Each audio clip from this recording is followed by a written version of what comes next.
सत साहे भाई और बहनों, अगर हमारे चैनल पर पहली बार आए हैं तो चैनल को लाइक एंड सब्सक्राइब जरूर करें। वाराणसी की एक शांत सुबह थी। सूरज की हल्की हल्की किरणें गंगा के जल पर पड़ रही थी। घाटों पर साधुओं की मृदु वाणी, घाटों की ध्वनि और मंत्रियों का मधुर ज्ञान। उसी समय दूर से आती रोशनी की धीमी सी आवाज ने कबीर को साधना से नहीं तोड़ा, बल्कि उनका ध्यान उस दिशा में खींचने लगा। वह आवाज किसी युवा की लड़की थी। कुछ देर बाद एक कोमल कांपती हुई काया धीरे धीरे कबीर के पास पहुंची। वे कमाली थी। कमाली की आंखें लाल थी, गाल आंसुओं से भीगे हुए थे, होठों पे कांप रहे थे।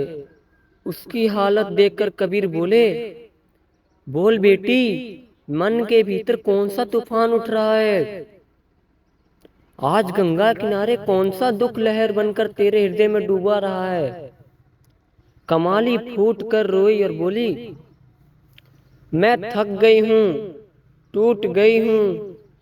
दुनिया की बातें, अपने लोगों को समझता नहीं मुझे। कोई नहीं देखता मेरे अंदर कितना दर्द है।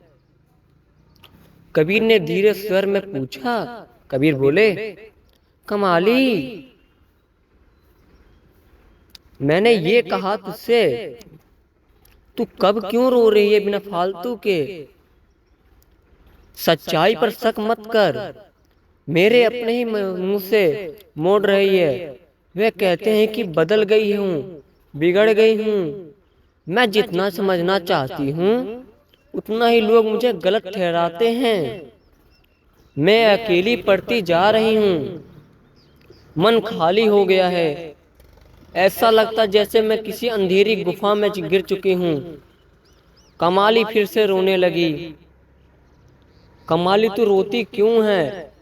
जो लोग तुझे समझते नहीं वे तुझे कभी समझने के लिए बने ही नहीं थे, और जो तुझे सच में समझने चाहिए वे तेरी आंखों में गिरता हुआ एक आंसू भी पढ़ लेते हैं। कमाली ने कांपती हुई आवाज में कहा, गुरुदेव, जब मैंने पीठ फेर ले तो मन टूट जाता है। कबीर धीरे से मुस्कुराए और बोले, कमाली, मन क्यों टूटता है? क्योंकि मन में अपेक्षा का बोझ उठ जाता है। अपेक्षा छोड़ दे, फिर देख, तू हवा की तरह हल्की हो जाएगी। कमाली ने पूछा, तो क्या मुझे किसी से कोई उम्मीद नहीं रखनी चाहिए? कबीर बोले, उम्मीद रख, पर राम से। जो उम्मीद इंसानों से रखती है वह रोती है, टूटती है, बिखरती है, और जो उम्मीद राम से रखी जाती है वह संभलती, निखरती और खिलती है। कमाली ध्यान से सुन रही थी।